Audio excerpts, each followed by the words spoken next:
Well, you're here. That's it. Is it? Mhm. Which government?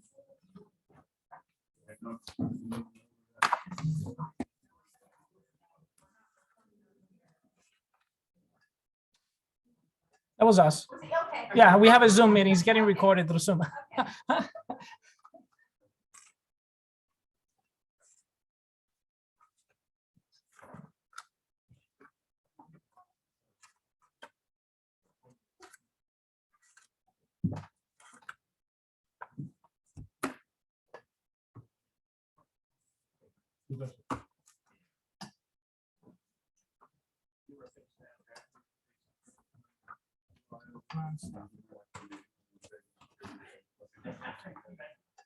The Jim's sitting here too.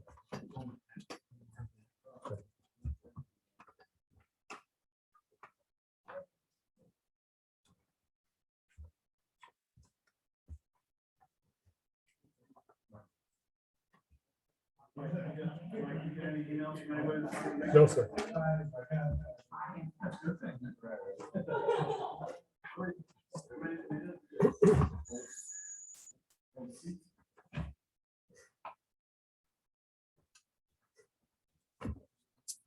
Staff right here. Hold on. Should those be back there or there's some there over there? Full packages. Yeah, it's the whole package. Let me move those back. Those back.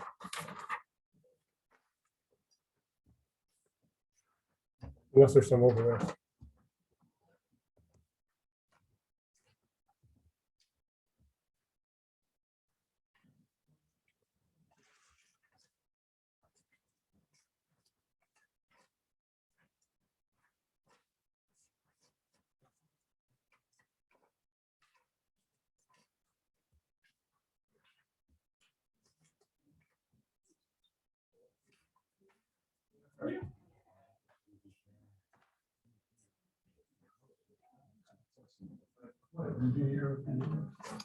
Not late.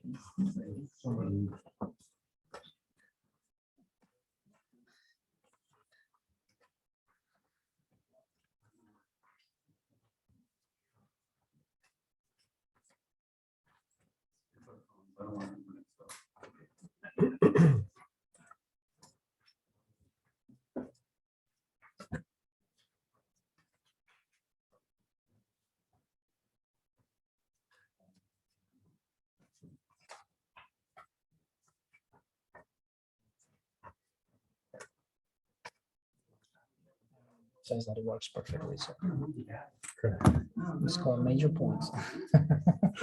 You guys do it possible.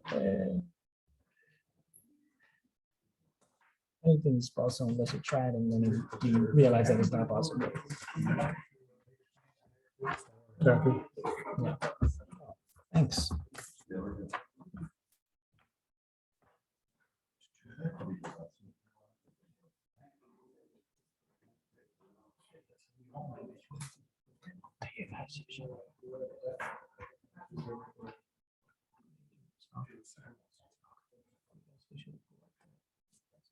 Jay, the two alternates. the agenda.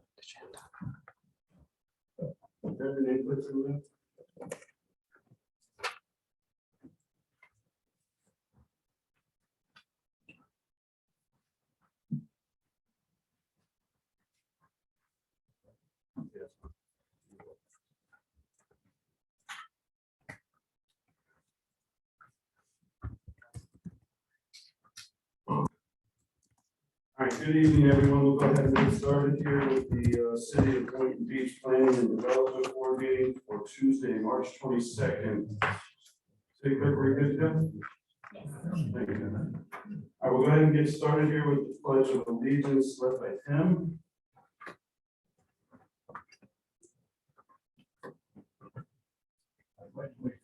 To the flag of the United States of America, on which it stands, one nation, under God, indivisible, with liberty and justice for all.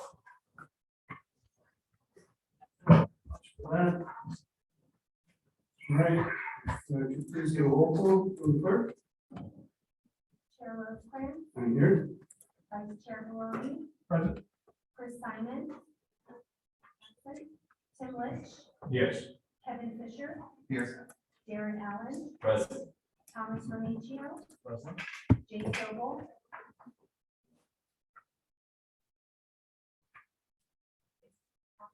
What's that? Jay Sobel, Here.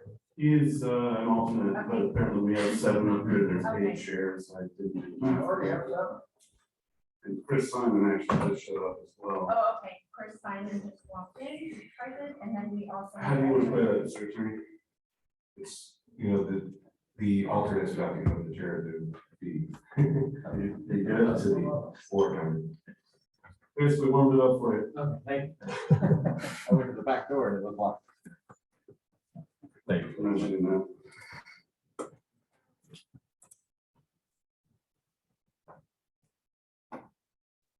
All right, while we're getting our stuff together here, we'll go ahead and ask if I can get a motion to approve the agenda. Are there any changes, Mike? No, sir, no change. Thank you very much. Can I entertain a motion? Second. Thank you very much. All those in favor? Aye. Aye. Any opposed? None. Thank you very much. The approval of the minutes from the last board meeting, February 2nd. Yes, sir. I know several times Susan Lawyer spoke to us and her name was misspelled in the minutes. As a former colleague of ours, I think I'd like to have that corrected. Long-time family of Boynton Beach in Davis County. So. Oh, wow, you are. Sure, so we should I believe it's first, let's weird. vote on it first before I cite, but I changed it in something that I know this, but it didn't. All right, if that's all, Change go ahead. Just one modification on page 2, section 5. The wording, when I had to recuse myself, there's one word that it kind of changes the characterization of what I said. So the word there, if that can be changed to the word a. And again, that was page 2, section 5. All right, if the clerk has any questions, can we cover that after the meeting, that if you didn't locate that word? You got it? Yes, thank All you. right, thank you very much. All right, with those amendments, are we good to go? Can we get a motion to approve? So Go ahead. Motion to adopt as amended. Motion to adopt as amended. My bad. that's what I meant. All right, good. Thank you. All those in favor? Aye. Aye. Any opposed? Hearing none, we will move on to communications and announcements. Report from staff. Mr. Chair, just to announce staff this evening on Mike Rump, serving pleasure as the planning zoning administrator, and with me as the project planner for the Soul Island region tonight, Luis Ben Cosme. That concludes my report. Thank you very much. There's nothing in old business. We get new business here. We'll go ahead and if anybody from the public is going to speak on this, can we go ahead and ask you to stand now and be sworn in? Please raise your right hand. Do you solemnly swear to tell you solemnly swear that the testimony you're about to give is the truth, the whole truth, and nothing but the truth? I do. Thank you. All right, we'll go ahead and hear the proposal for item 7A, approved request from new major site plan 22001 for Shalimar at Boynton Beach to allow the construction of a mixed-use development consisting of 250 residential units, 250 square foot retail buildings, and 9,850 square foot clubhouse and associated site improvements. There's also an approved request for master plan modification for Shalimar, Boynton Beach to establish project density and intensity, maximum building heights, land use distribution, and vehicle pedestrian circulation. Good evening, Well, Mr. yeah. Chairman. Thank you. Good evening. Thank you very much for allowing us to present this evening. My name is Bonnie Russell. I have been sworn, and I affirm to have been a property owner and the developer. And we're here to present to you the Shalimar project. The project is located at the southwest corner, generally, of News Road and Boynton Beach Boulevard. It's approximately 12.5 acres. And some of you may remember seeing this a few years back, actually, I think prior to the pandemic. It was reviewed for a land use change and a rezoning. And so just to go over those approvals very briefly, in June 15th, the city approved, this is just a year ago, the city approved ordinance 21-014 to amend the FLU future land use destination from local retail to mixed use low. Also, a companion item was ordinance 21-15 to rezone the property from GC to SMU, which is the sort of urban mixed use category. This property had been annexed around 1990, and those designations were provided way back when. The intent at the time of annexation was for a large commercial retail center. That never happened. The property was vacant then and continues to be vacant now. The applications before the board include a master plan and site plan approval for mixed-use residential and commercial development, including 250 residential units, 2,150 square foot retail buildings, a 9,850 square foot clubhouse, and included in that are 535 off-street parking spaces, 465 parking spaces which are required, which, by the way, does not include the square footage for the clubhouse and the leasing office, which prior to permitting, and there's a condition you have to provide plans demonstrating what that is. We sought the special reduction for off-street parking for sustainability that is included in your backup, and we scored sufficient points for us to qualify. So while we have additional spaces beyond what is needed, we have applied for that. This project is a high-end lifestyle amenity project with resort-style amenities, which include, and I'm going to get into those, including a resort-style pool, which is located right behind the clubhouse that fronts on Point Beach Boulevard. Also included are, play areas which are located around a central lake with a boardwalk. Multiple play areas. We have a top lot, we have a dog park, and we have dog walk areas. There's, as I mentioned, a boardwalk, which is also shown on the plan as a lakeside walking path, and there are gardens. We have far more open space than is required by code, and I'm going to get to that in a few minutes. The one thing I'd like to point out, shown on the top of the screen, is a right-of-way that literally dead ends into a neighboring golf course, golf club community. We are not abandoning that this evening. There is a recommendation that I'll get to at the end that we do go ahead and abandon it. It is not included in our calculations. It's not required for purposes of open space or anything else. To orient you, and I'm sure you probably already know this, but surrounding us is the Quail Ridge course, and the fairways and greens and some lakes are immediately contiguous to the site on the west side, and of course west of the non-constructed right of way. And on the south side, it also includes fairways and some green area, and there are some residential homes on the other side of that.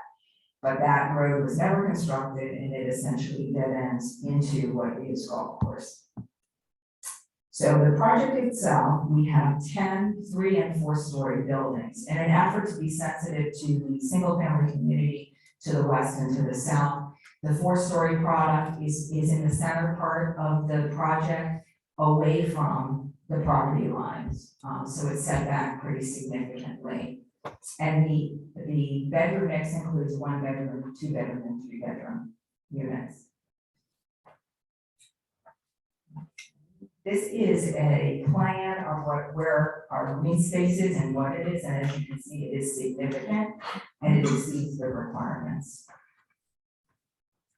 So I'm going to turn this over to our architect, Georgia Ryan, who's right here, and he's going to go over our architectural styles and some of the different buildings on the project. Good evening, my name is George O'Brien with MC Architects. So I guess we'll start here. The elevation that you see before you is the main elevation facing Point Beach Boulevard, which is composed of our 2-story clubhouse, which is that main building you see in the building in the middle. And then we have our retail components on either side of that. We went with a coastal seaside theme for the architecture. We wanted to make sure we incorporated some of the tower elements to help us anchor the project and create some heightened visibility for the retails from Boynton Beach Boulevard. So that's what you see there on either end, which helps us with that visualization. In the middle, we have our two-story clubhouse. And again, we continue the language with our tower elements, that centralized double height space with the floor to ceiling glazing. You see the awnings and the shutters that are all add to the architectural character of the buildings. And then you see in between the retail and the clubhouse, we have an open space area which has a trellis above, so it allows for some shading, but it's mainly open, and that will serve as a space, a flexible space for the clubhouse and the retailers to provide some outdoor covered seating. So this is our building type 1 elevation. I'll spend a little bit of time on this one, and after that we can move a little bit faster, so if you bear with me. Once again, we carry the entire architecture and start creating an architectural language as we move through all of our buildings. So again, we have the tower elements sort of anchoring the corners of the building. In the center, we elevate the parapet to create a gable end style of roof that you see there in the pitch in the middle of the building. And then you can see all of our balconies have a shaded area, which is all finished with a metal roof paneling. And then we create an entry, a language for the entry, all of the entries to the building. So you begin to see we have a gable end with a decorative bracket element, the awnings above that. And then we break up the architecture horizontally with the use of banding and siding to bring some texture into the elevations. The side elevations, you can see that, you know, obviously they're a little bit simpler, but we're still incorporating the awnings, the shutters, the horizontal break by using the siding and the banding, and begin to see the tower elements wrapping the corner there. So that's building type 1. That's building type 1 building plan. It's a fairly simple plan. We have 8 footprints at every level and corridors serving 4 units per level, and they go all the way through. So you have access from either side of the building, which is nice since we have parking on one side and lake on the other. So it'll allow for that connectivity to flow through. This is building type 1 hybrid. So it's basically the same building as the one I just showed you. The only difference here is that we have our garage program at the bottom. So you see those 4 garage doors there at the top. That is the only difference between the building I just shared with you and this one. And you can see the 4 garages there. So those are private garages that will be leased with the units. This is our building type 2. This is a 4-story building, and once again, we have our tower elements, we have our shutters, our awnings placed in a way that it makes sense with the rest of the building, so it's all very organized. You have, all of your covered balconies. The entries again are fairly the same, starts creating a language and residents begin to understand every time they see this, this architecture, it signalizes an entry to the building. And again, we continue to break up some of the architectural horizontally by the use of banding and siding finish, which allows us to also introduce an accent color on that base of the building. And that's the plan for the type 2. Type 3 is basically, it's very close to the type 1. It's just a little bit of a longer building because we have bigger units. This is an all 2-bedroom unit, I believe. And again, this building has the garages at the ground floor, so that's where you see that difference there. But The rest of the architecture follows the same language, you know, we try to centralize, that part of the building with the gable ends, and then towers. You have your awnings on the top and your shutters on the top as well, so that they're visible and not hidden by, landscaping. So that's a building plan for the type 3. Type 4, a little bit more of the same, a little bit shorter building here. Again, the centralized element, the towers, we use the siding to break up the architecture, and everything else is pretty much similar to the rest of the buildings. And type 5. All of the roof elements are metal panel finish on the awnings above the balconies. That's the plan for that guy, and this is a rendering from Point Beach Boulevard. So here you get a little bit better perspective of the clubhouse, how that sort of embraces the community and residents as they're coming in. You have the 2 retail components on each corner. And then you have in between those areas, those outdoor seating areas that will be available for the community and our residents. And then this is a view from Booth Road.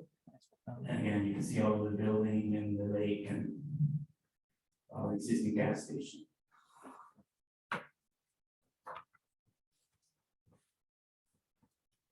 And one point that I forgot to mention when I showed you this plan before, we comply with the setback requirements. This particular category, you have a build-to line, is from 0 to 90, so we cannot exceed 90. We do not. We also have the required buffer that is in the code, and we have a berm within that buffer along One Beach Boulevard. So I just wanted to highlight those for you. I forgot to mention. We have a couple of clarifications that we wanted to speak about, and actually we can work on the clarification ones with staff. We just want to add some language so that they're clear. But the one condition actually that I would like to go over is the condition 10. The current language says that we are required to secure approval of the vacation and abandonment of that right of way that was never improved and it dead ends prior to, I think it's either permitting or CO. In any event, we've asked, or I've coordinated with Mr. Rump on this. We have no problem applying for it, but really it's up to the city commission to decide whether they want to abandon it or not. And if they chose not to, we have a condition that we couldn't comply with. So we discussed this with staff, and I'd like to modify that to require my client to submit it, to request it, and to process it. But ultimately, it's the purview of the city commission to decide whether they want to go along with it or not. It is not required to meet any of the standards in their code. So it's not something that would make us non-compliant if it was not approved. And really, I think that's it. That's the area. I'm sorry. And your staff has recommended approval. We have our entire team here. We're happy to answer any questions. Traffic engineer, the landscape architect, you just met Mr. Ryan, the architect, and the client. So thank you very much for allowing me the time to speak, and I'm happy to answer questions if you should have some. Thank you very much. Mike, do you have a clarification on Mr. Chair, I had some suggested wording so we're clear on the ultimate motion. If you do choose to approve it and move to amend item 10, staff proposes that it read, instead of required to secure approval of a vacation abandonment application, it would be rewritten to read required to initiate a request for vacation and abandonment.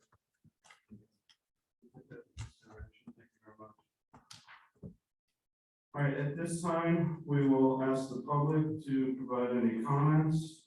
As we've talked about before, we want to provide a reasonable opportunity for you to be heard on the proposition before the board. We're going to go with 3-minute time limits. Susan, thank you very much. Just a reminder that we are serving as an advisory capacity here, and that you will still need to be heard before the city commission. They hold the stop or go on these projects, not us. Susan, you know all too well. So hopefully after this meeting, you guys are more knowledgeable and you can make a more informed appeal to the city commission or actually make a decision on this project. Thank you very much. Do I need to be You do because you came late. Thank you, Yeah. Susan. You solemnly swear that you solemnly swear that the testimony you're about to give is the truth, the whole truth, and nothing but the truth. Yes, I do.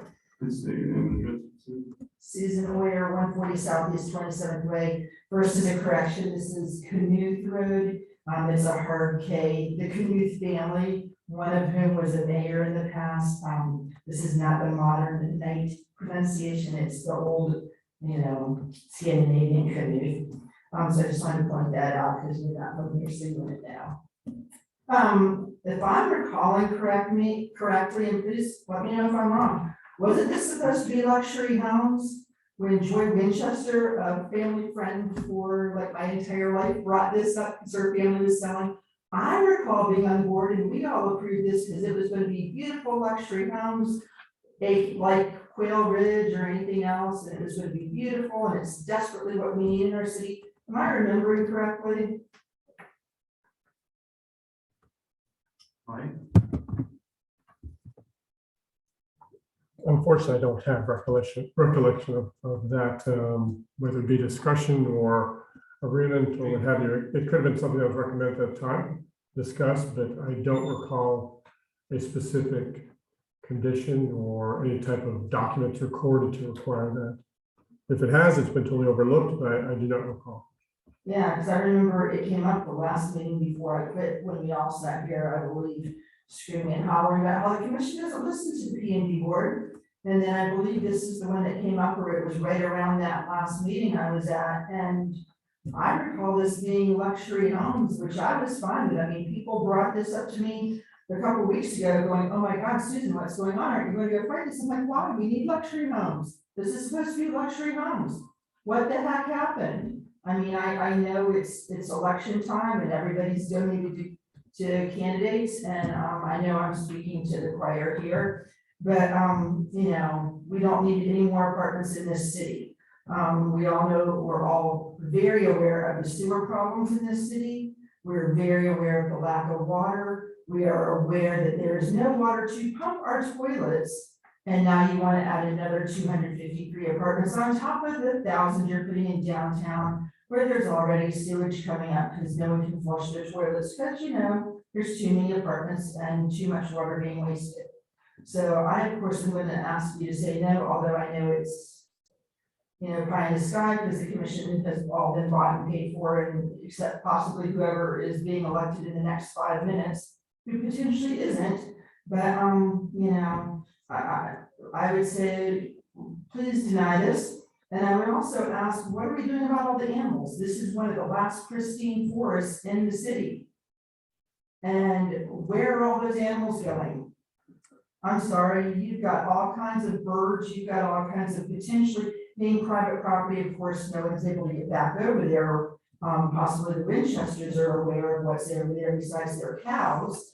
But where are the animals going? Who's protecting these? Why are we not creating a pocket area of preserve that you could use, which would of course would raise the rents because you're able to have it near nature preserve? And maybe we should be looking at putting a whole corner here as a preserve. You gotta put these animals somewhere, and you and I both know that the people are already screaming about, typical Boulevard forest, and now you wanna get rid of, potentially kill more animals and get rid of one of our last green spaces.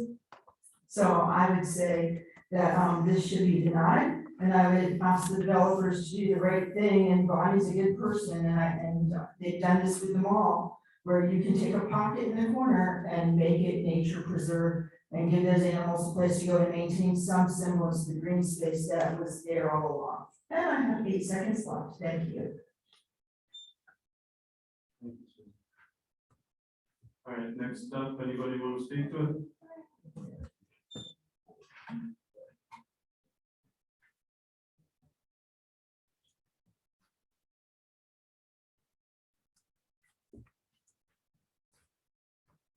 Hi, Ernest McDonald, 710 Northeast 7th Street, Harbor Hall, Inlet Club 1, right on the intercoastal.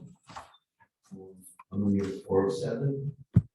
and a permanent homeowner resident since November of 2020. I would like to ask the architect, when you talked about the apartments, you said 1, 2, and 3 bedroom. How many 1 bedroom, how many 2 bedroom, and how many 3 bedroom? We'll put that. Can I ask a question? You can ask it us and then we'll see if they want to answer overlaps. Oh, they get to decide. So,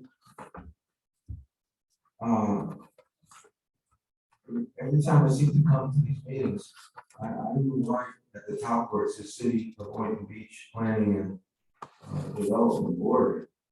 I think you should insert the word advisory in there. Because you are an advisory board, you are not the board. And then I also think that when you come to these meetings, it's incumbent upon the city manager and the city attorney to put the board members on here. So we know, because we really can't hear anything, and nobody's listed. And then we want to be able to cross-check how all political candidates are tied in with board members, are tied in with developers, are tied in with mayors, are tied in with commissioners, and the county. And that allows us to do it because we're able to check with political donations and see names, et cetera, et cetera, et cetera. And I find it hard to believe on the approval of all these things. When you look around and you see certain political candidates, they have all the recommendations of everybody in the city, all the police, teachers, firemen, et cetera. And they're the one on all these buildings that are getting approved around here, the high rises that are disturbing everyone's life. And what it shows us is there's such a tight connection between politics, the commission, the mayor, the developers, the architects, the engineers, the planners, et cetera, that the public is never going to be heard. The only thing that I think is going to put an end to all this is when the sewer is permanently back up. Now, where I am in a 42-year-old building, they have to come twice a week to pump out the sewers that keeps backing up into our homes. The whole area on Federal Highway is a sewer, a cesspool. The animals are dying everywhere. You've got cats reproducing with rats and raccoons. And everybody seems happy with the way things are going if you follow the political signs. So wherever these projects are approved, you'll see a political sign, like the owner of the bar and Butcher Bar. You know, and oh, I'm supported by the police, the firemen, the commissioners, the mayors, I'm supported by everybody in the world. Yeah, and your name is also on every development that nobody wants. How do you like my speech? If you're interested, the names and all the attendees from the city and the city managers are in the meeting minutes that are published. No, I'm just wondering, maybe at the next meeting, you just put advisory and then put the name of the board members below Yeah, but at that time, we might have it. No? alternates that might join the board. So we can't predict who's going to be here if an emergency comes up. Hang on. Good. Please say your name and address for the record. Good evening. My name is Gregory Hartman, 1083 Southwest 25th Place, Boynton Beach. I live in Gulf Harbor. Thank you for listening and taking the time to come out tonight. The project's a lot prettier looking than I imagined, but I am a resident of District 1 of Boynton Beach here. My biggest concern is that the density is too high. I don't think it's right for the area. I'm in that area frequently. We have a lot of rentals along Congress already. I don't know if the city itself is in need of more rental units. When we're looking at housing overall, it doesn't really seem like rentals are what we need. Housing is a huge concern. I ran for commission, I lost, so probably why I'm here instead of waiting for the next commission meeting. But a big issue everyone told me about was housing costs. And without more inventory, the prices will never come down.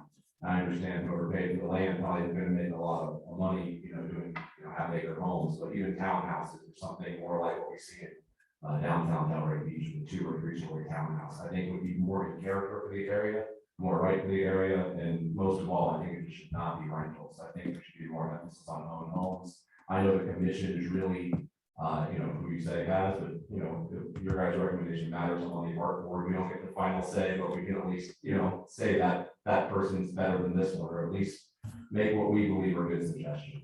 So I'm going to move on those here for a second. I did like the stylings. I want to say, it's really nice. I think it fits in character for Point Beach, some of the apartments together, kind of a modernist mess, and don't really fit in with the coastal aesthetic. I always think things should be designed in Addison Meisner's vision. We won't give the architect that big of an ego tonight, but it does look nice. And I'm just curious what the rents are gonna start at. The rents are already through the roof in affordable housing. I'm not saying it should be an affordable housing project. No one's begging for that in their backyard. But the cost of it should be taken into consideration. When we're thinking there won't be more owned homes, renting is your next best chance.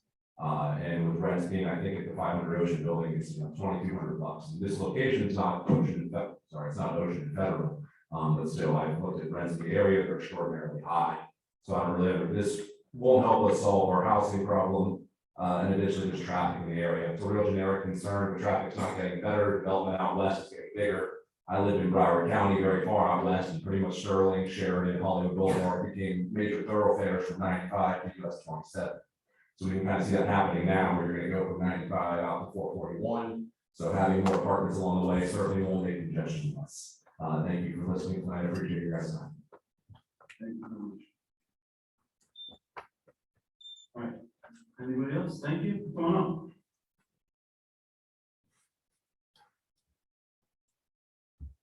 Sorry, I'll be brief. I'm not familiar with the process here. My name is Abby Fletcher, with 1405 Belmont Place on Plymouth Road. This is going to be a disaster for us. Sorry, not to be so dramatic, but it is going to increase traffic immensely. We already have a lot of accidents there at that corner of Plymouth and Boynton Beach. For some reason, a lot of people make a U-turn there, even though there's a light right in there going into BJ's and what was Applebee's and Chick-fil-A. For some reason, everybody's going to Chick-fil-A, but all of that is where they could turn, they don't, they tend to make a U-turn right on the corner of where this project is going to be. That increased traffic will increase accidents that we already have a lot of. Flooding, there are numerous potholes on that area that turn into sinkholes. The Belmont is one that has a lot of those problems as well, and that will just increase, this amount of units will also increase that problem. Another issue I have is when they put in plants and greenery, if they could put in native plants that would help support the ecosystem and the habitats of the animals that do live there. I walk, and I'm not the only one, we walk every morning and every evening. It's a lovely area to walk. We have bikers, we have electric bikers and scooters and people that go up and down that street all the time, commuting to various places. All that just went in a couple of years ago now. It's a lovely place to go to and to be safe in the neighborhood, that you can talk to your neighbors and meet them as you're walking to these places. This is going to just destroy that. It really will. With that many people, and as I mean, still, the apartments were just too dense.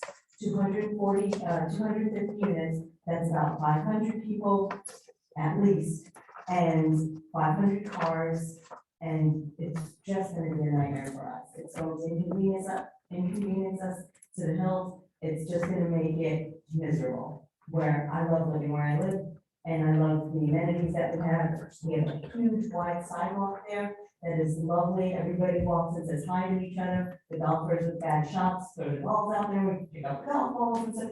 It's lovely. I saw 2 raccoons crossing the street today. There's otters in the canals. I mean, really, along with the garbage and all that stuff is there too, yes, but I'm working on that as well. But there's so many positives about that area. This will absolutely make it negative. The architecture looks lovely, but it's just too much. I don't know what area this picture is. That cannot fit where in the space that I look at and walk at every day. The Aldi is across the street. The BP, I guess, is coming out. Is that for this to go in? The BP will go, and this will be part of that land. And it's just too much in that area. I put Renaissance Commons up as a terrible example. Just too dense, too crowded, people backing up out of their garage and knocking into each other. Increased crime, increased aggravation. It's just too much in too small a space. At the best, we would hope for single family homes. The very best, leave it green space, in my opinion. Thank you for your time.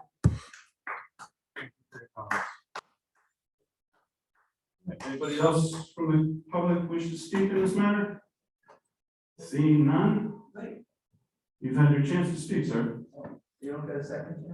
No, sir. You're not baiting me into that one. All right, we'll go ahead and start. Darren, do you have any? Tom? A couple of questions. On the traffic, circulation. Oh, you turn on your mics. Oh, sorry. Can we talk a little bit about? Well, good evening. Could we talk a little bit about the traffic, circulation? What is the level of service on Point Beach Boulevard there? Is it at capacity? Where is it? And what will the trips what will be generated from the project? Thank you. To introduce myself, my name is Brian Kelly, I'm a professional traffic engineer. I work with Simmons and White. And we completed a traffic study for this project. Just as a general overview, the project is submitted to both the FDOT and Palm Beach County, as well as obviously the city. We do have approval from both FDOT and Palm Beach County for traffic concurrency. Specifically to answer your question on Boynton Beach Boulevard, Boynton Beach Boulevard, where we impacted is not over capacity, so we do meet applicable level of service requirements for that roadway. What is that level of service? Level of service D is the requirement from both Palm Beach County and the comprehensive plan. So E would be. Correct. So we are under capacity. And what was the number of trips generated?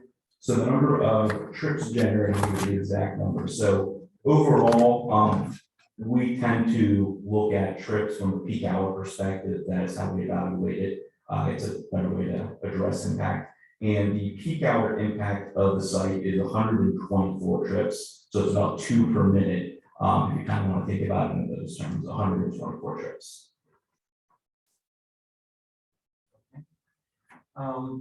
Did you do the parking as well, or is that something? No, we did. We also did a reduced parking segment for this site, yes. I'm aware of that. I really would like to see projects that come to the city to, even though we have as an incentive to allow for that reduction. I just, when I look at some of the PUDs that we currently have, and I hear the parking problems that exist in some of these developments. For example, we have some large, in Norwood, for example, we have some large 5-bedroom homes that have two-car garage and 2 parking spaces in front, and it's not adequate. And we have problems with on-street parking, we have problems with parking in the swale and areas that we really should not be having cars parked. So to anticipate the problems of parking with this project, would you consider increasing the parking? And I realize in certain urban settings, this is a suburban setting, so it's kind of different. As we talked about at the last meeting, when the projects are in a downtown setting, I realize there can be some compensation for on-street parking or other calculated parking to make the project work. But this is a different situation. It's a new raw land. The parking, adequate parking should be provided. I do agree it's a little dense for that, the acreage for that site. It's a lot of buildings, a lot of space. So I would like to see a little more space, and a good recommendation from this board would be for either elimination of one of the buildings or an increase in green space. Understanding the code, it meets the minimum landscape and green space requirements of our code, but I think that could be increased in the future to allow the projects to be more compatible within than what's in the area. For example, Quail Ridge is a very lush, mature existing project, and we have an opportunity to do something really special with this parcel. And I like the project, but I think it could be much better. Design, not so much design wise as the overall impact of the area, I think is a little too dense for me. But I understand what's going on with the commission. The apartments, are they all market rate? And there's going to be no and I'm not advocating for affordability for a workforce, but is it all market rate apartment? Bonnie Missile again, her map petitioner, yes it is, and I think someone in the audience asked about the bedroom mix, I can provide that to you now as well. So, yeah, that would be fine. Okay, 48 one bedrooms, 166 two, and 36 three, and they are considered all market.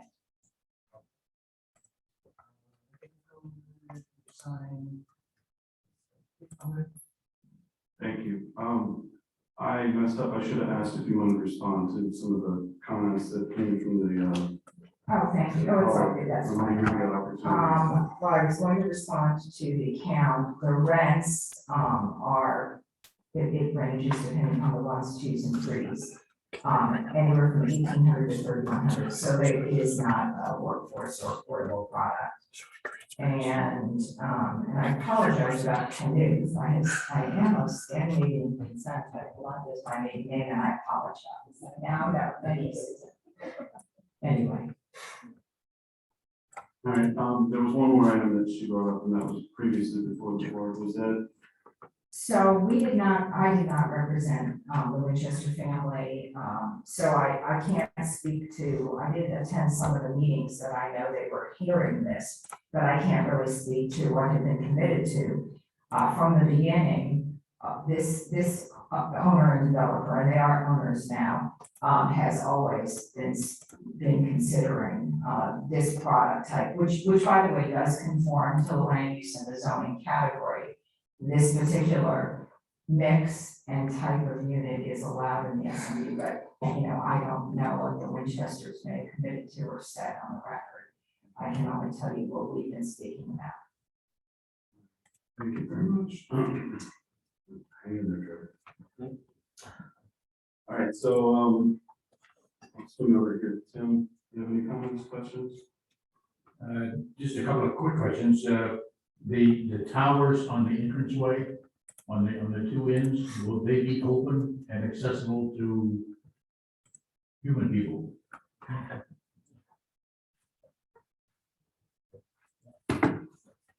Or Brian gonna say, no, those are just, held by the column, so they're open to see through, but they're not accessible at this point. We had, what was it, last week, last month? Yeah, 2 months ago. We had a development that wanted to put a tower up there like that, and couldn't because of height restrictions on it. I just wondered if there was any interest in, having a band play up there or something, that we could get somebody up there. Anyway, that's all I have for now. I'm very curious. Thank you very much. All right, Bush. I have nothing at this time, thank you. All right, Mr. Chris Simon. I just have a few.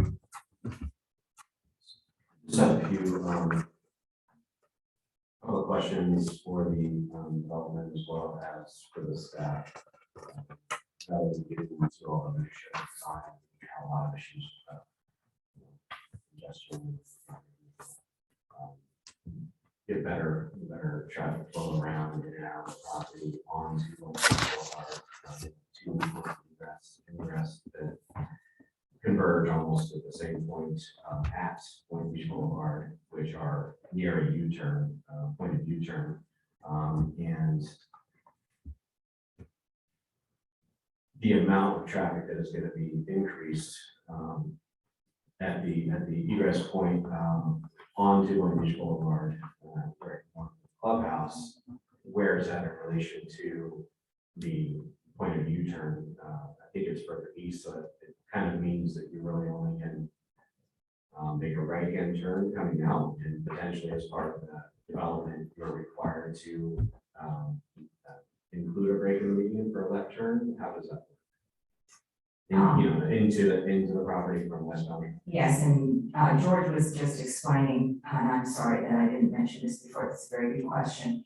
So the front entrance is intended for the retail uses. So, and the parking that is in front of and just to the south of Boynton is also for the retail.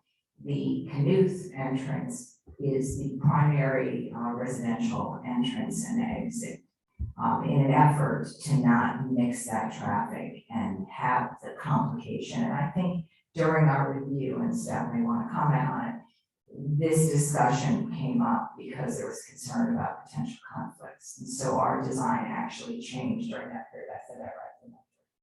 Okay. So there's a gate, like a gate for residents to, go in and out of, Kenneth Road. And is there a point that prevents retail traffic from flowing into the residential portion? Correct. You have a gate on the, pretty much where you have the retail buildings. You have a gate there on the west and a gate on the east. So residents, and they're not able to go through. Okay, but it doesn't prevent residents from leaving that way, right? It does. I mean, residents are going to come in and out from Knuth. Oh, so they can't make their way out that gate. But No, not unless, like a close gate. not unless it's an emergency. Right. Right. So that kind of even puts all of the residential. Actually, I'm sorry, George, the residents may exit. It's exit only. It's exit only, but the retail must exit there. Right. Residential can exit that Knuth as well, but they are also intended in it, and we distribute traffic that way because it makes no sense given the locations of the. Right, the western buildings. would probably Exactly. exit through that. Yes. I mean, since we're on retail, I mean, is there any inkling of what type of retail businesses would be going there? And I only say that because, part of the staff report is, in the response is, it states, a principal purpose of this district is to allow a mix of residential and commercial uses to complement the city's commercial core, provide interconnectivity and minimize travel distances to contribute to the vision of it for the intended area. And why I'm asking that is it's a very limited amount of retail space. Partially that's zoning and code and requirements. So I'm sure you're striving to meet that in an effort to increase the amount of residential units you can have. But as luck would have it, you have a grocery store across the street. So some people might utilize a walk across the street to get to that. But if the intent of the city is to minimize travel distances, and you've only got 4,000 square feet of retail, which maybe 2, 4, maybe 6 small retail spaces for 250 units, what services are being provided for them to help them minimize travel distance? I'm not quite sure I understood the question, but Are the retail spaces, quantity retail spaces, types of businesses that would be going in there, assisting in reducing the travel distances for the residents that are going to be in that property? so given that we're not approved yet, they really haven't been marketing the non-residential or commercial spaces at this point. There are 2 spaces that are 2,150 total square feet each. And that could be broken up differently depending upon the user. You might have a restaurant that comes in and wants the full 2,150. You might have a coffee shop that wants much less. It hasn't been marketed, so I couldn't really tell you what they are. Our expectations are that they will be neighborhood serving uses.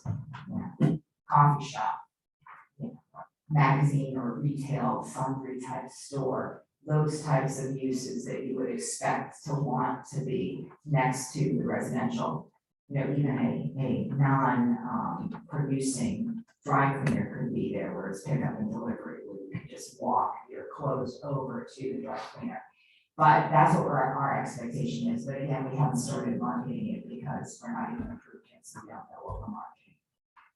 Well, and maybe that's a question for the staff too. I mean, is that something that the city begins to implement? I mean, that you have a range of businesses that have to be provided. if you are indicating within code or staff reports that you and zoning and all across the board, that you're trying to reduce traffic, you're trying to develop in a certain manner, and you know, the commercial corridor, you want a mixed use of commercial uses that complement the city's commercial core. Shouldn't that also be something that gets implemented into further down into that description? Not to say that now the city is dictating what type of businesses that a developer has the right to put in, but if you're trying to reduce travel, you know, 500 Ocean has 3 restaurants and a nail salon. I mean, are all the people that are living in 500 Ocean the only ones utilizing that? No. Is that enough for them? No, they still have to make their way to Publix, they still have to go to a grocery store, they have to make their way to convenience stores, they have to go to the banks, they have, you know, they still have to, there's a lot of businesses that are not being serviced by that building, that they still have to make their way onto the road, increase the traffic. Thank you very much, that's that. So back to the traffic study, I mean, it indicates the you know, generate 1,500 net daily trips, 92 net AM peak hour trips, and 124 net peak hour trips. I mean, is that including is that just the traffic that's currently on Point Beach Boulevard? Is that what you're projecting into the project? Who's coming in and out? Does it take into account the retail spaces? How is the traffic study? And I think that's staff on the staff side that was that was indicated. So what all is being taken into account in that study? When we take a stab at this first, so the 124 trips does include a combination of the residential and retail. That is just our site trip generation.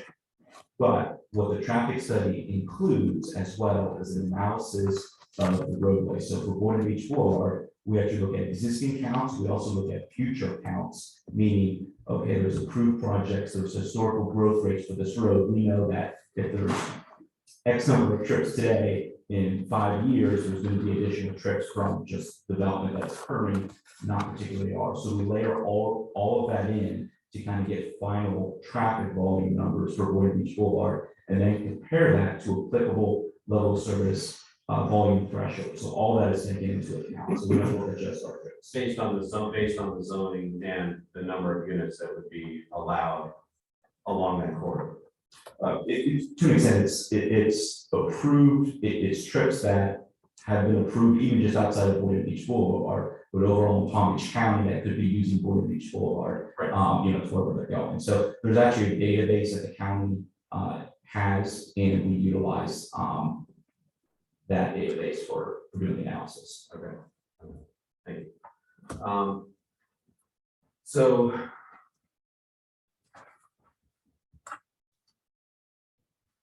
I'll go back to that one. So the you know, a couple of just site related things would be the dumpster location. It inevitably on every project is a very bad location in my opinion. And an example of this is underway at the forget the name of the project at Boulevard in S1 in the southeast corner. Where you have the dumpster location, if somebody is on the west side of that, making heading north, and they want to make a left turn, they're not able to see around that dumpster at traffic that's coming from an eastern part of the portion of the parking lot. Why are the dumpsters exempt from staying out of the site triangle? There is within a parking lot, not something that is taken into account. It's only at curb cuts and road. Right, I think the answer is what you said in the letter. Yes, that's internal islands and such are not limited by the engineering's curbside triangle standard with respect to. And an accident couldn't occur in a parking lot, whether it's a pedestrian that's walking. I mean, that's, well, I honestly think that that's something that is.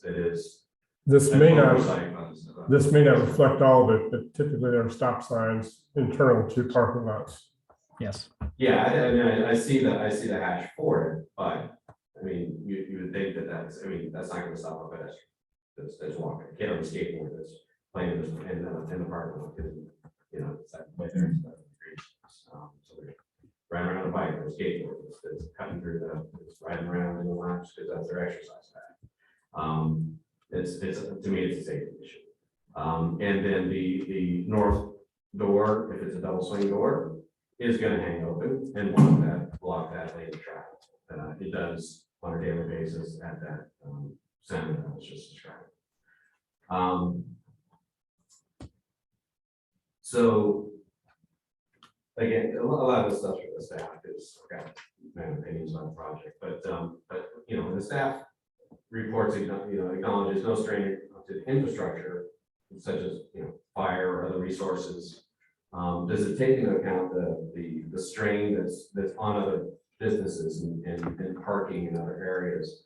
The congestion, and then also does it take into account for, you know, future stresses on these infrastructures? Because if you approve one project today, 250 units, at what level do you become? I mean, is that factored in when you are determining the quantities within a zoning district, whether that can handle or support, or is it the district is designated with the maximum residences or number of units that can be, you know, your housing densities, and then as the developments happen, then you enhance or increase your fire and other resources.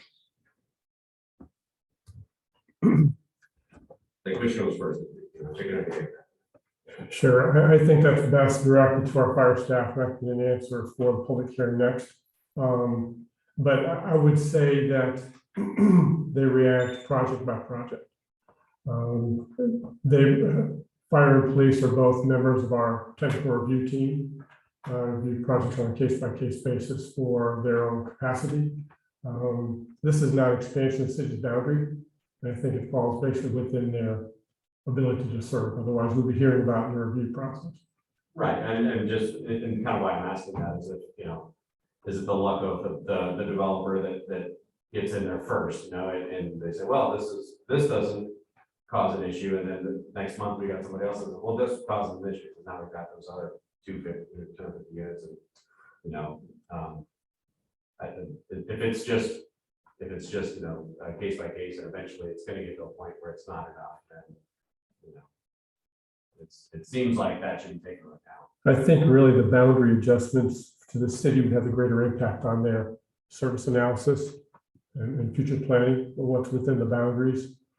From my experience, I've not seen something unless probably the first discovery was when we came in with 15 story heights, 150-foot unit heights in the city. Of course, fire considered their ability to serve those and what they needed to do it. And just generally, this type of scale modern development within the existing boundaries, I don't think is something that is not easily served or would require minimal expansions to the city's service capacity to service them, whether it's. I'm thinking, like, for example, fire department, police department, if you get 5 or 6 projects like this, now you're upwards of 1,200, 1,500 people in a smaller area, then you got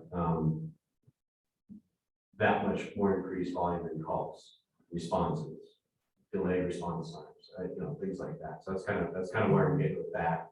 The other side of it is, how does that affect other businesses? For example, Publix on Woolbury, it's getting to the point where you can't park in there's nowhere to park at certain times. That, you know, the time in and out of Publix is not it's not your neighborhood Publix anymore, and it's, you know, it becomes an hour trip for minimal goods. So I think it does put a lot of strain on local businesses, local parking, local investors.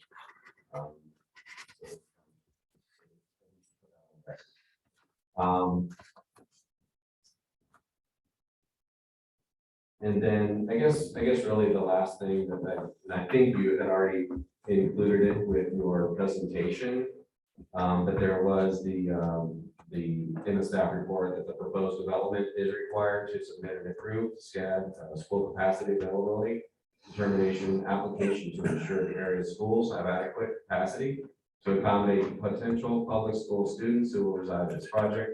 An approval letter from the county is required prior to permit issue, and I want to make sure that we also include that condition. That's it. Mr. Fisher. So, before I get to some of my questions on the site plan, I did want to just note that I'm going to focus my questions and comments on the site plan because so it's clear, so we're not here for a future land use change or rezoning, and the density that they're proposing is consistent with what the city commission did already approve. So the comments aren't lost on me, but I just wanted to note that they're not seeking any increase from what's allowed by right today. Specifically to the site plan, my major concern is the one entry point, because that access is shared with the existing gas station and convenience store. And I know at call boxes, we drive by communities and there's stacking of vehicles as they're waiting to be allowed in. You're essentially be cutting off that ingress and egress into an existing gas station. I can just see a huge conflict at that location. I don't know if the opportunity, and in addition to that, you know, if you're in a building, those buildings on the west side, you're now forcing people coming in to drive loop through the entirety of the site. So there would be a way to make that exit only in the northwest section and entry and exit, I think, to help with that issue. So if that was something that was ever explored or.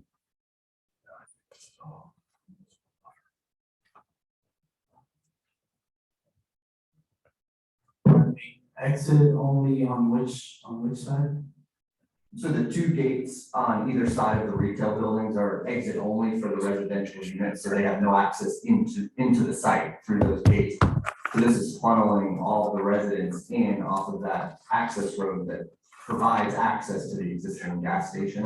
Correct. So my question was that basically looking at the screen, the top right, where there's an exit only, if it was explored, having that as an entrance and exit gate, so that you're not forcing all residents in that one location. Yeah, I believe, we wanted to have, the ability for residents to enter through Point Beach Boulevard. If I recall correctly, that was something that staff was concerned about, and thus we sort of, added the gates and try to keep residents from coming in through Point Beach Boulevard. But, I mean, we would like that option. I think it would help, circulation for our site. But again, it was a concern from staff, and that's the reason behind that. And to add, we do not have a Palm Beach County or DOT ban or prohibition for that. I think one concern that I recall, it was a while ago, was that I believe staff did not want to see people cutting through this development to get to Penn and not wait at that light. But we could have a gate that allows residents to go through so that they could enter at one, but there will still be a gate so that non-residents wouldn't be doing any kind of a cut through. But we're happy to make that change if the board so desires. I guess I'll turn to staff. I don't know if that's something that, if you shared that concern, because you see what I'm saying, right? With that access to the convenience store and gas station, if you're forcing all the residents coming in and that's where all guests will have to go, I could just see that blocking off that access point. I tend to agree with you, unless the county or the state has a requirement for a decel lane or something at a certain volume of traffic into that driveway. I agree. I think we should maximize the entry points into the project. And I think word for the need for parking spaces, we'd probably have recommended another access farther south down Knuth Road.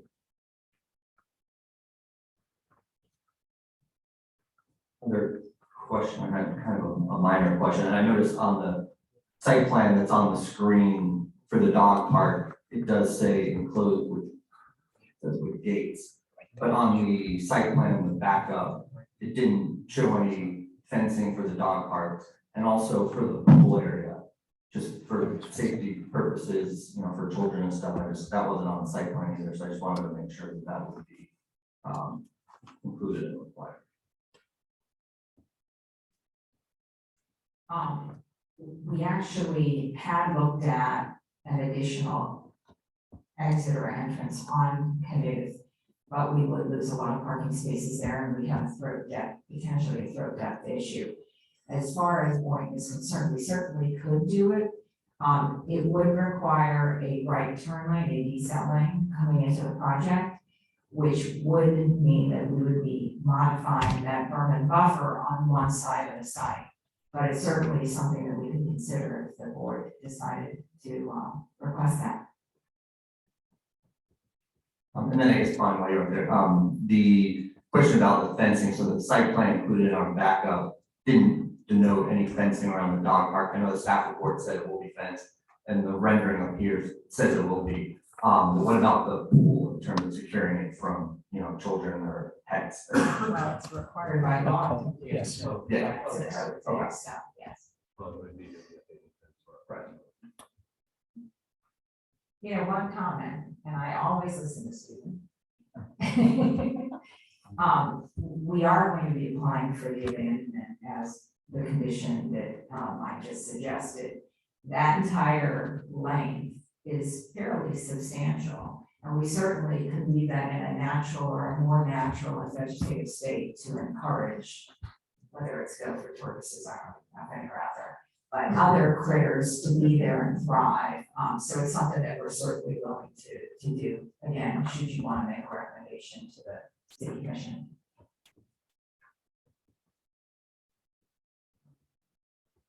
Last question for right now is, there were a couple inconsistencies with reference to the amount of required parking and the differential from the code. I know you were seeking the reduction. So what is the actual, under staff, the decrease from what would be required for what they're actually providing on site? Good evening, board. The decrease from what is actually required, we 6 less than what code would require. However, this is what's been costed, sorry. But the parking reduction for sustainability will actually allow way less, 476, I think, I believe. But they're only requesting a reduction of 6 parking spaces, which would be, provided if needed through a contingency plan or operational, standards. Yeah, my understanding was it was only 5 or 6. Yes, not My concern was because I've seen some other projects where they have a significant reduction in terms of percentage, and then you have vehicles parking on rights of way. But in this case, I just want to confirm it was only 5.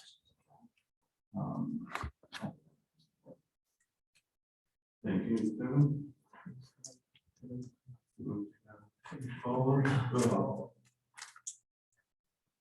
Thank you. I have reserved my time. The entrance on Boynton Beach Boulevard, and this really is a general comment, whether it's for staff, parking, or the architect. I foresee a bottleneck there. You've got the clubhouse building. You've got consolidated mail that everybody's going to be wanting to check. You've got the retail, and I can picture a rainy day where everybody wants to park as close as possible. And that's inclusive of the restaurants.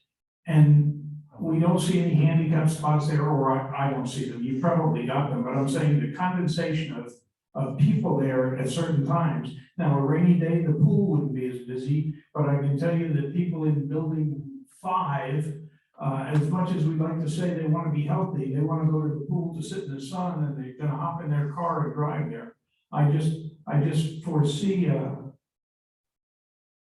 area where it gets very congested up there that's already been mentioned. So I think you need to think about that, whether do you have to have the mailboxes in there, or can you put them in around each buildings, with the drive-in spots, or I don't know. This is more your side of the house. I live in a pretty dense area myself, and I know what happens at mail time and when they come home from work. Good evening, my name is Ernie Gutierrez from Team Residential in Yaphank. So, one of the ideas of the clubhouse, right, it's the residents, as they arrive, they park, and they go to their apartment.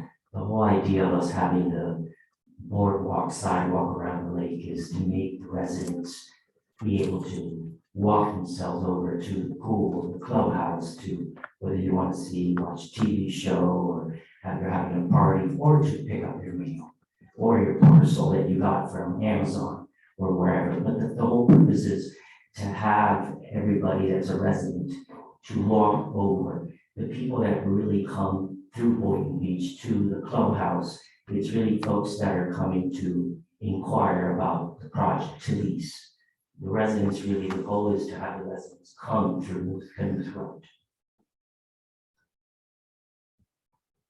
Okay, I understand the theory. I might not necessarily agree with it, but Right. thank you. I agree.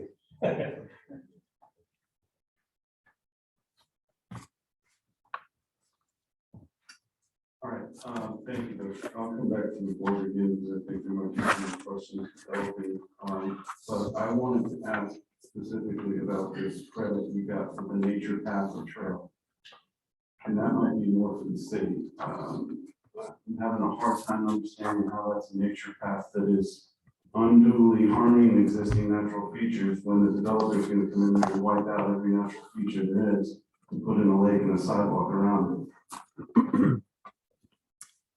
Well, good evening, board, Lisbon Cosme. Based on the landscape plan, the applicant is also proposing to preserve a series of live oak trees and disabled palm trees.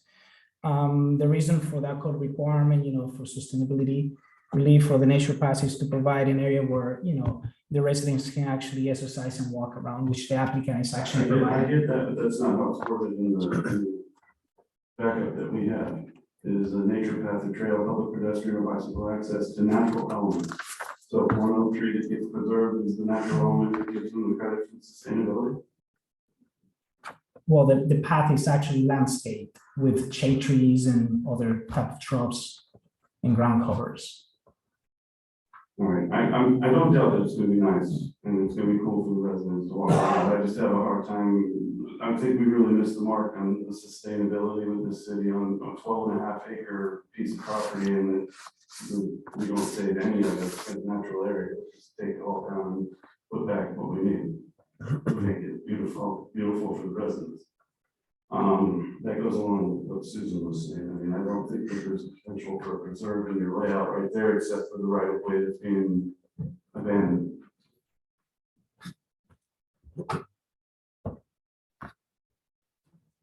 Also, in the city, can you answer something real quick? Open space versus green space. We only require an open space, which can be anything that the public uses. It doesn't have to be green. Correct. In fact, I think it's labeled in the SMU zoning district, usable open space. So it's more intended to be active, usable by the residents. It could be passive or active, but usable. Let me differentiate. Now, perhaps it's misleading some of the wording that's used when we say preserve or create natural areas. The city's comprehensive plan identifies environmentally sensitive lands in the city, and it categorizes them by quality. And it has specific standards for preservation. A-rated ecosystems, for example, natural areas are to include a dedicated or set aside portion of the development or acquisition, depending upon the recommendation of content. This site, this property, as Sawyer knows, was used by the Winchester family for years, and it received tax exemptions for allowing agricultural purposes of it. And you can see by an aerial that there are some spotted trees and maybe some native or some exotic type species that are grown on it. But there wasn't enough to warrant environmental studies and consideration of environmental species. Obviously, if the gopher tortoise is seen or some type of scrub jay habitat is identified, it should be, but that hasn't been an identified site for preservation set aside within the comp plan. So it wasn't something we specifically intentionally overlooked, but now a site that was in our sites as being something environmentally sensitive and worthy of preservation So at least we have gotten tree preservation, so there's relocations and use of existing species on the site, and active or passive recreation amenities. Okay. Like to, did you have anything on you wanted to add? I'm sorry.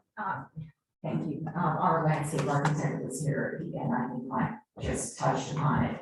We have been very active in preserving the vegetation that is there, but as Mike said, it had been used for agricultural purposes, and anything that is there was that which was out of the way of the council may previously been there, but we do have the ability to go over some of those vegetative areas that we have preserved. I didn't actually see the landscape plan in the backup. Was that provided? I've noticed in all the renderings, you guys have a bunch of palm trees, and that seemed to be the majority of the foliage that was being provided. I don't think we have it on our computer scrub, so. I don't think we have slide presentation. But as I do have a plan with that in front of me, that's not gonna help you, but basically, it's, the new plan is heavily treed, and with most of them being native trees, there's just a plethora of live oaks, green buttonwoods, native hollies, a few other native trees, and as far as shrubs, all sorts of stoppers, wild coffee, and there's a requirement for the butterfly, and way past that. So in my experience, that's what I'm good at. So granted, we're not gonna, the development is gonna happen, there's my job is just to make it as, bring in those items and those trees that will bring in the birds, the butterflies, and raccoons within reason, because there's people running around and such. But most of that happens in the canopies, and if we bring a lot of canopy in, I know we'll have that happen. So is there a butterfly kind, but I didn't see that as being credit for sustainability. Good evening, board. This is Luis Cosme. Yes, the applicant did provide 4 species of butterfly attracting shrubbery and trees.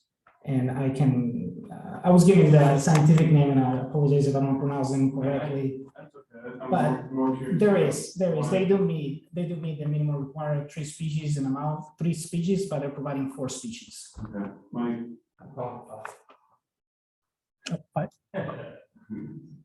Five.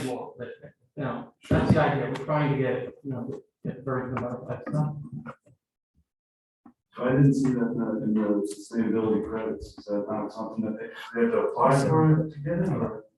Yeah, it's actually with the sustainability, you have 2 sections. One that is the required one, which includes EV charging stations, white roofs, if it's a flat roof, and butterfly attractants. So they're going to have to provide it, which is, I did not, when I reviewed the plan, I did not see they listed it, they identified them, but they are there. I asked the landscape architect to provide me a list, which they did. Yeah. So they do have it. It is a requirement. All right, thank From you the for that. The 124 peak trips, that's AM, PM? I'm sorry, No worries, got a front row. 124 is the PM. Is the PM? Yes. At what point does the city start to worry about signalization that can move? Are we gonna have the entrance there? We'd be following county warrants, be looking for the county's review of our traffic impact. Okay. And if are you talking about the driveway to Canoe that shares? Yeah, I'm worried about stacking on the way in. So AM trips, everybody's coming home, they're trying to make a right turn into there. If somebody's got some kind of issue or they gotta stop, then you're gonna stack. So just to give you a frame of reference, the 124 PM is actually a combination of the ins and outs. So the ins are actually 73 inbound, and that's the combination of both Boynton Beach Boulevard and the entrance on Canoe. We actually did some traffic counts at that driveway. The number of existing trips at that driveway are really low. So I did understand some of the concern about the stacking. Really high. But well, they're still we looked at them, we would be nowhere close to a single warrant. We just won't be anywhere near that threshold. So yeah, certainly the trips are going to increase, but the trips overall are still at a fairly low level. Just curious, what were the trip counts? Okay.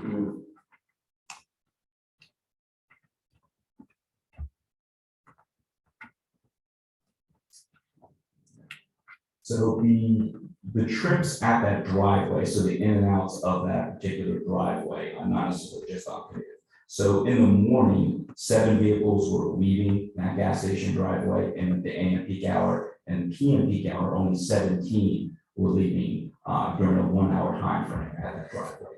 The inbound in the morning was a little bit higher, I think it was 28, and the PM inbound was doing some quick math here, about 48 at that particular driveway. We also have counts on Pinley Road as well. Those are also way below the level of service threshold or capacity issue. So That is probably all I've got. I'll go back around the board and let some people have more questions. And then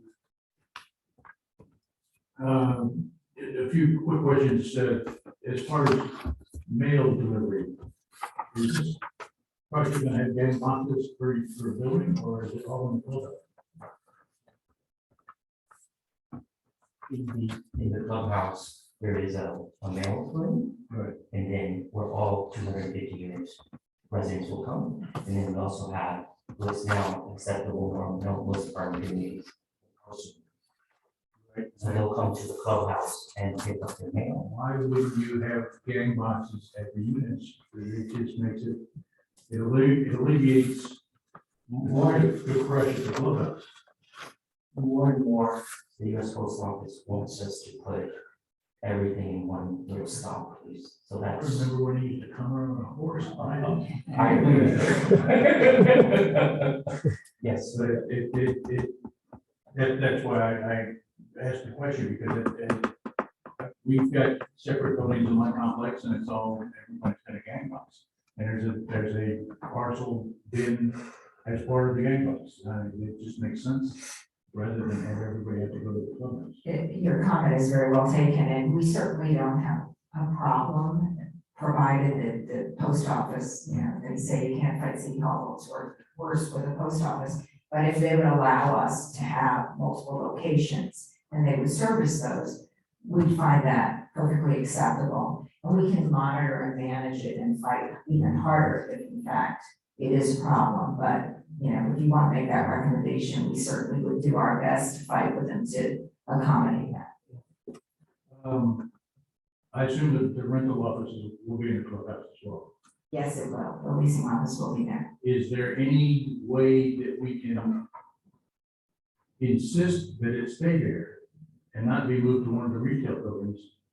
And then the clubhouse be turned over to something greater and grander and a ballroom and whatnot that way? Let me make sure I understood what you just said. So your interest is moving the leasing office into one of the retail buildings and excluding it from the clubhouse. At some, is there a plan, could there be a plan to do that? Could we keep the retail, the rental office in the clubhouse, and rather than move it off to a property that may not be, that you talked about a restaurant that wanted maybe the 2,100 square feet. You got a coffee shop that doesn't. You've got some space that you might want to Tetris in somewhere. And could you move the rental office into one of the smaller parcels, freeing up some space in the clubhouse for other purposes? We talked to staff about that at a certain point in time. But when we made the decision they told us that we needed to have retail, right? We said, let's just put everything together into one location and call that clubhouse, so that we could make it look very nice and have a presentation on Wood Beach. So that's why we called those two spots just retail's future space. But that could be something that if we go to staff and they're acceptable, that's something that we would consider, of course. Thank you. Is there anything else? Tom? Just a couple of small things that are just coming up in the conversations, and one is, with the clubhouse and the parking up front, are there rooms within the clubhouse that residences can rent out for a birthday party, a gathering of some sort? Or is that? No, there is space for the residents to use that clubhouse for other activities. There are some meeting rooms as well. Should someone choose to go to the front and not want to be in their unit to take a remote meeting, et cetera. Right. It's certainly an option. Right, so depending on the capacities of those rooms, is parking provided for that type of situation? Yeah, typically in a lease, you have more control over that than you would if it was a condo. But certainly our client can have lease restrictions that in the event they elect to do special events, whether it's a party, Super Bowl party, et cetera, that they have to go through the leasing office to manage that so that they would not overwhelm the parking there. Mr. Simon, you mentioned something else that I think I should tell you, which I didn't, I apologize. Your comment was well taken about the doors and the dumpster, and the way this one has been designed is a little different than you would expect. So for residents that wish to drop something off at the dumpster, instead of having to open the big gates and the gates stay open and sometimes never close, we actually have a walkway and ramp system internally so that they don't have to do that. I just wanted to add that. Well, it's not always the residents. I mean, the No. truck comes and The does. driver doesn't. They don't, I mean, they got a schedule with you, so they don't want to get out and close the gates, and it's every site. So you're saying that the leasing office would limit the number of parking spaces that would be utilized by somebody that wanted. The management obviously has the right to manage the property so that everybody can cohabitate it without creating a problem for their neighbors. Well, So we can include some lease provisions as it relates to special events and activities that the parking has to be, we have to have an adequate supply of parking and work out some sort of a management plan. Depending on time of day. Of course, depending on yes. weekends, not, I don't think that the parking would impact the residences because the guests can't get into the residential parking area. I think it would impact the businesses that are trying to survive first. And I think the architecture is very nice. I think the layout, the internal, the path, the lake, there's some nice things to the project. There's a lot of density that's happening in our city and growth that's happening in our city that's causing a lot of density and congestion issues, and some of the mayoral and commission candidates at a recent kind of meet the candidates meeting was this question came up and nobody really addressed it. In my mind, appropriate. So it's a big concern for a lot of residences that were at that meeting and everywhere in the area. But I would say that, there are a lot of pine trees, I think, from memory, if memory serves me correctly, on that site, and to increase the volume of some of the vegetation that is there by enhancing the quantities of said material. I don't know that you have, Florida pine trees on this project. I mean, they really enhance the lake and bring a lot of birds. I mean, a lot of blue heron and a lot of different birds. They do exist. Listen, I'm sorry. Yeah, we have, as you know, that there's existing. Renee. Right. No, I understand that. A lot of them are gonna get taken down during the development, and all I'm saying is to put some of that back into the plan. It's a list of the native trees. I didn't hear pine trees. Yes, we can work with that compactness and take some of the existing material that's there and relocate it so that we keep. Well, not only relocate, like And more of that. Okay. And I've been on that side of it, in the design side. And I know the county just a few years ago, they didn't want certain types of plants that would typically be found east of 95, planted west of 95. Wild coffees, certain stoppers, certain buttonwoods. They become more lax because it's just becoming a little bit more the typical type of a look within the landscape. So, there's a lot of other, sweet viburnums, wax myrtles, there's a lot of other things that will bring similar wildlife to the site that can be more appropriate for inland type of an area. And I would also just say that I think, if there is any motion to approve, that we take into consideration and include all the conditions that the staff had indicated that some of the other board members have requested, and I don't think we should leave any of those out. Yeah. Are you done? You good? Absolutely. That's where I was gonna go with. So we've talked a little bit here, guys. And there's a slew of conditions that have come and gone, and putting this motion together is going to be fun. So a little help with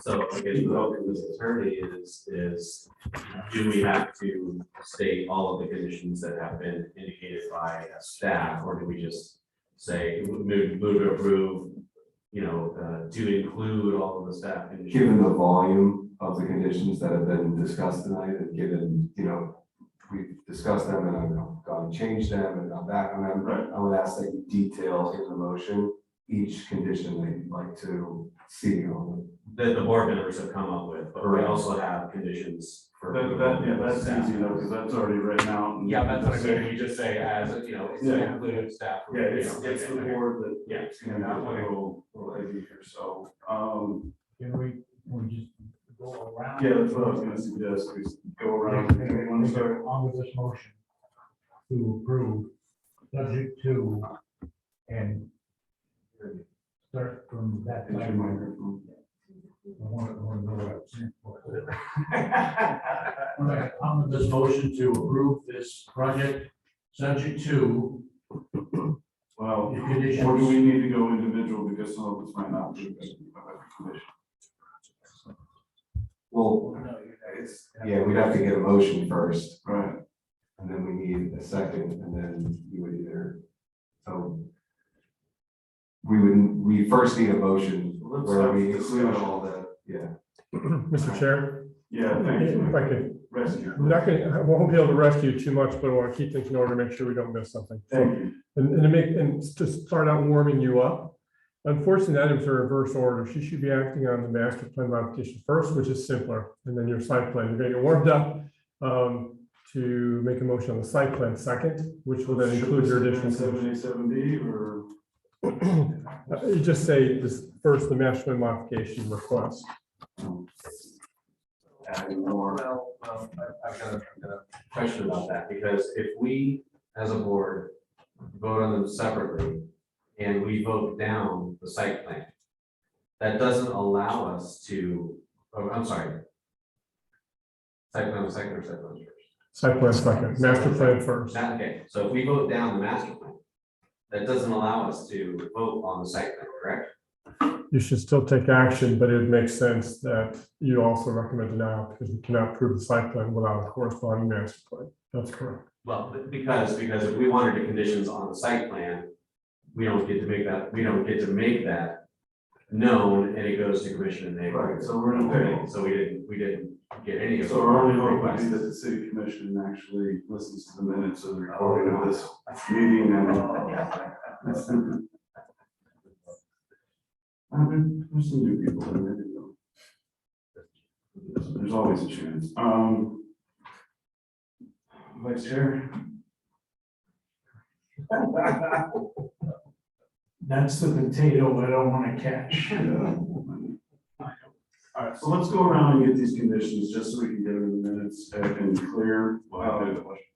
No, I want to just do discussion. Just a discussion to see where we are. I would discuss these conditions, get them all on the record, and then when you address the motion, you can address them more vaguely than what's detailed out in Discussion. I love that idea.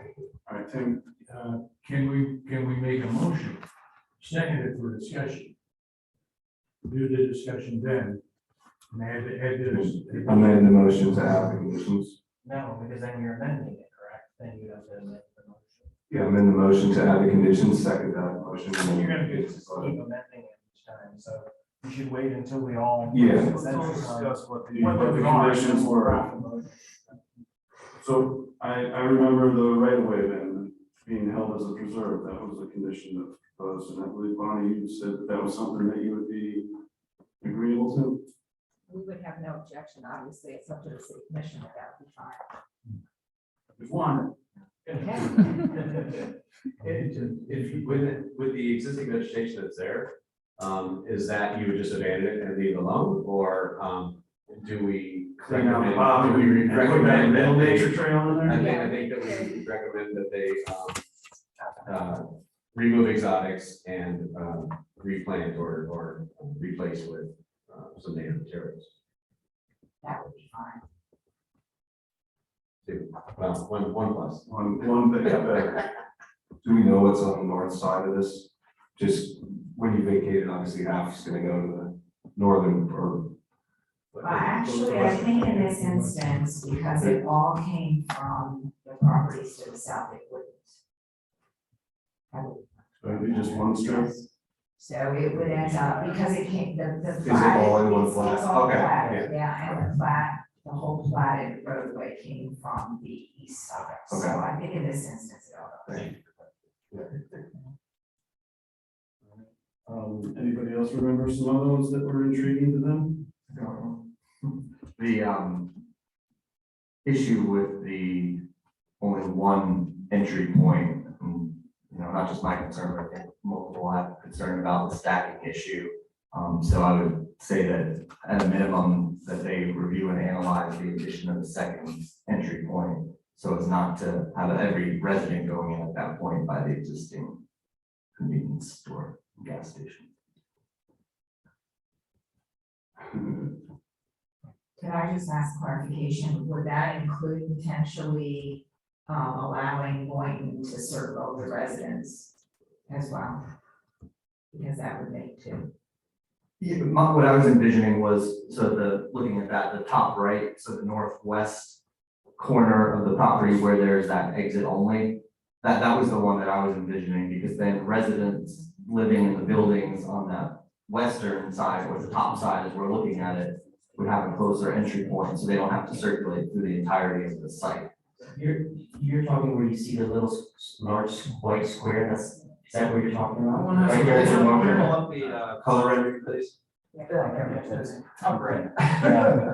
No, yeah, Gone off the road. that would not be possible. I think that's That's a lift station. Lift station. Secondly, it's a DOT road and it wouldn't meet access management standards. We couldn't have an additional driveway that close to the existing. I'm not saying not another curb cut onto Boynton. What I'm saying is, so using that existing curb cut that faces the clubhouse, if you were to turn going up or going west, the exit only gate you hit would also be an entrance point, so that not all the residents have to come in. What we off of discussed the- earlier about, excuse me. I got it. All right, can I get this clarified for the, because we're gonna go vague on the motion, I need to make sure that we're tight on the discussion. Right, so I guess the condition, that you're seeking to include would be to make the northwest, residential exit only gate access a two-way point, in for, entrance and exit for residents only. Mr. Attorney, can we call that board condition of approval two for purposes of the motion? Correct. And the previous one was board condition of approval one? Just for entry or development entry or something. Yeah. I have a question for the developer related to that. Did you earlier state that that would require the decel lane that's gonna eat up into your, berm area, Yes. right? Okay, I'm fine with that. But you can accomplish holding your drainage on site Diesel. with that diesel lane, correct? You just have to move your arms around a little. Well, not only that, that's not bad. Yeah, I don't think we have a problem with that, because we have more. Okay. Condition of approval still is what we said on tape. That was just. Different stuff. If it Any warrants other- it, they're okay with. I would say the one that, at the beginning, Mike, an applicant went through where they had Mike had some proposed language change to one of the staff conditions that we incorporate that into the motion. That is the, condition number 10. Right. It would read, prior to permitting, the applicant is required to initiate a vacation and abandonment application for the abandonment of the platted right of way running along the western property line. Board condition of approval 3. Any others? Should we request the include the inclusion of additional trees that are existing on property? Pine trees and Native species. yeah, well, yeah, and whatever species are there, to not just necessarily regular off-site material. Off-site like material.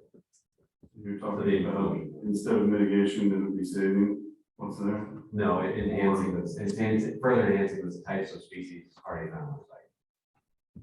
Ooh. Can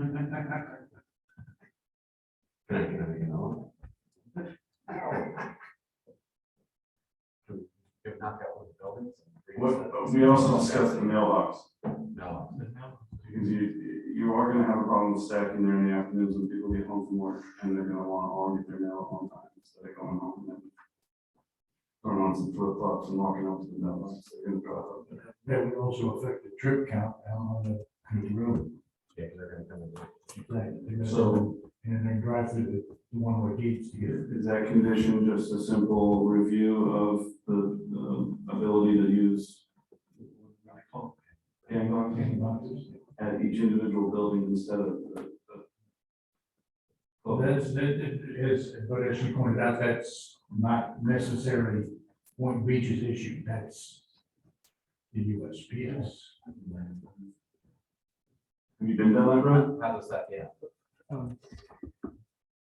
Post office these days practices that they allow to have, they do not want to go to individual buildings, right? What they prefer to go is to the words of central locations within a project.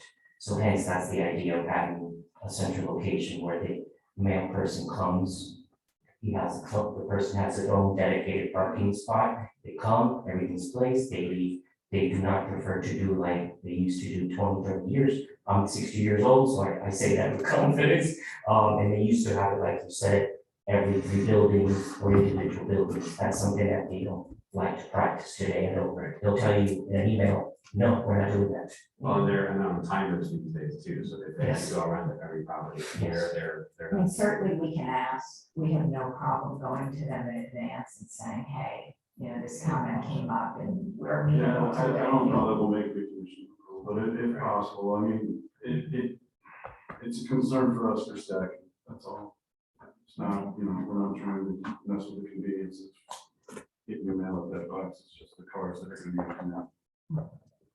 Well, yeah, because that's another reason to consider the that other entry point through the gate, because if somebody's coming home and wants to get the mail on the way home and not walk, because it's raining, because it's late, because whatever it is, they're pulling in off of White Beach Boulevard, getting their mail, pulling back out onto White Beach Boulevard, turning back down to the canoe.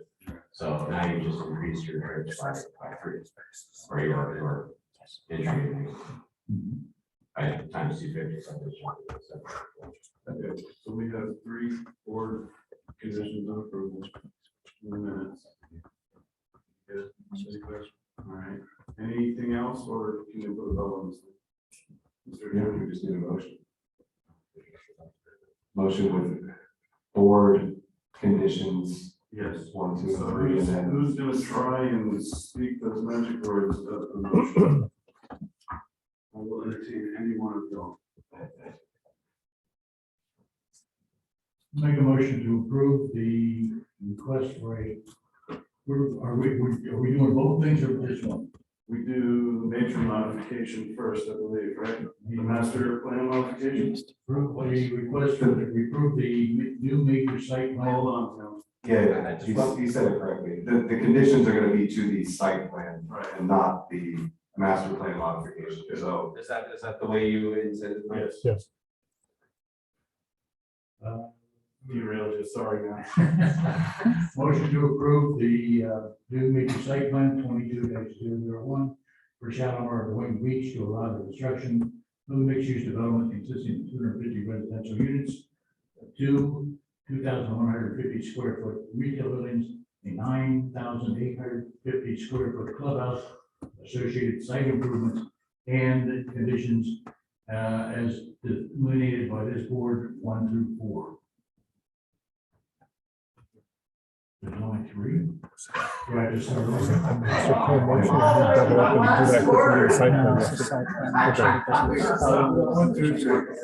We can amend that. and if you want to include the staff conditions as well. Staff conditions are in the document. I say, so they would be included as part of the first 27 words I said. All right, we have a motion. And do I get a second? All right, there's a second out there. Do you want to do roll call vote or you want to just go? for it? Which he said 4, he said 5, he said 4. Yeah, there you Mr. Chair, go. Yes, sir. if staff could request clarification as to the conditions, the additional conditions that have been added. I saw 5 and a 4 pointed out.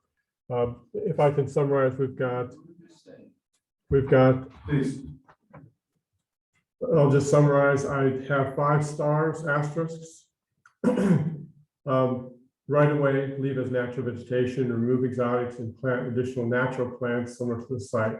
I think that's a keeper, Yeah. 1. Number 2, review for additional resident entries into the community, i.e. two-way for access via the northwest. That's number 2. 3 is the abandonment revision, number 10. Requesting it versus achieving abandonment approval. The next one, there was a little bit of debate, and that is existing species and native plants additions on the site in general. We did not. Okay, all right. So there's still 3. And then the last one had to do with mailboxes, which was just a recommendation or request, but not adding as a condition. So we have, I'm saying 3 then. Yes. Okay.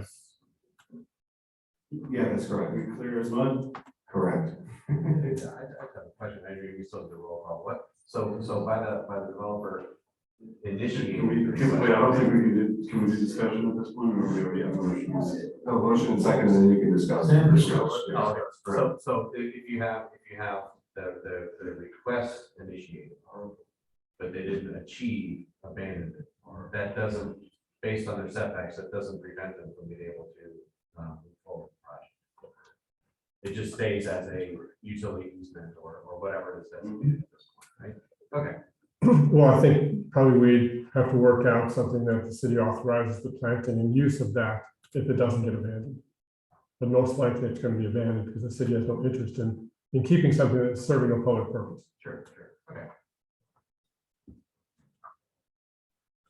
All right, Yeah, so just to clarify, so the mailboxes and the natural plants were not included in the board. correct. Correct.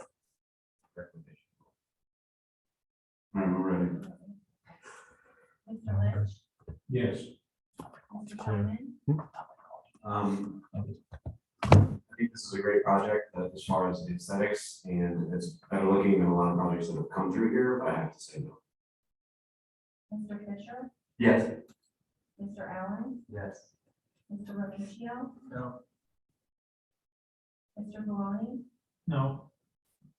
and Mr. Rosecrans. No. Okay. No conditions on this one? So we can just go straight at it. Do you? Yeah, please.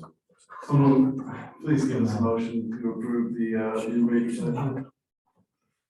Approve the request for master site plan modification and P&D 22-001 for Shalimar and Boynton Beach to establish project density and intensity, maximum building heights. Hold on. That was the one we just went after. Is it? No. No, we're good. We're on master plan modification. Yeah.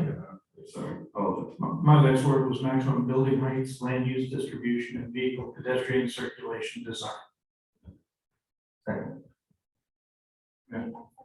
It was Mr. Fisher.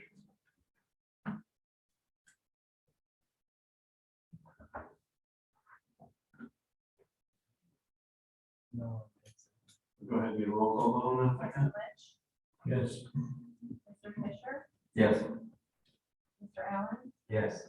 Mr. Remigio, No. Mr. Simon, No. Mr. Barone, Yes. Mr. Rosecrans, No.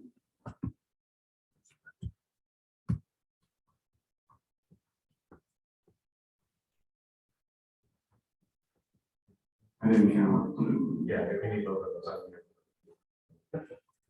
So that, that one passed. okay, The first one didn't write. thank you very much. All right, I appreciate it. We'll move on here to comments by members. Thank you for the presentation.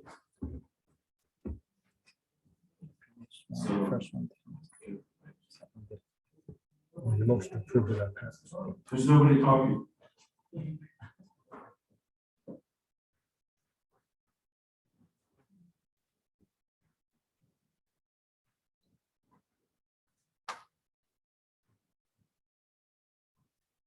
All right, so let's go to comments by members. Mike, I do have something I'd like to ask you. There may be a little bit of a turnover on the board coming up next month. I know there's a couple of members that might need to reapply. I was hoping that we might be able to get the city engineer to come in and explain the level of service, how it's calculated from the county's perspective, how they approve these projects, if they could, or you could.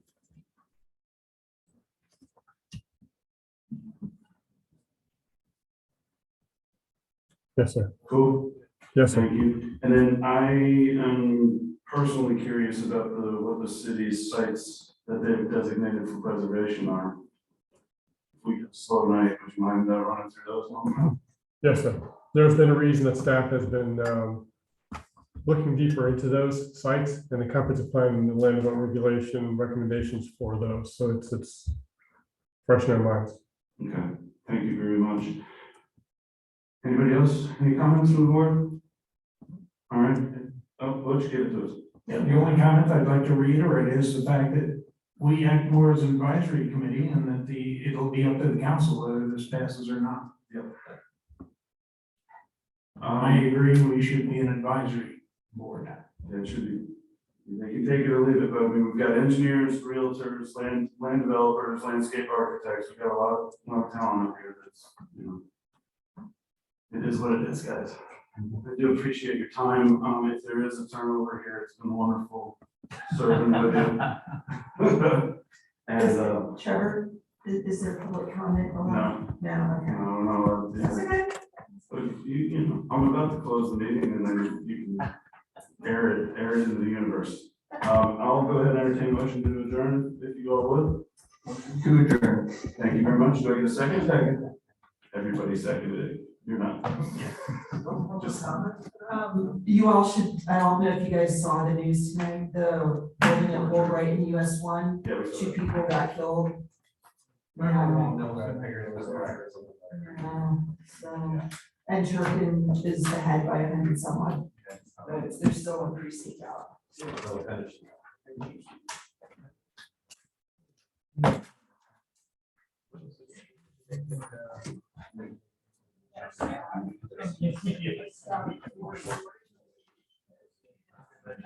That was really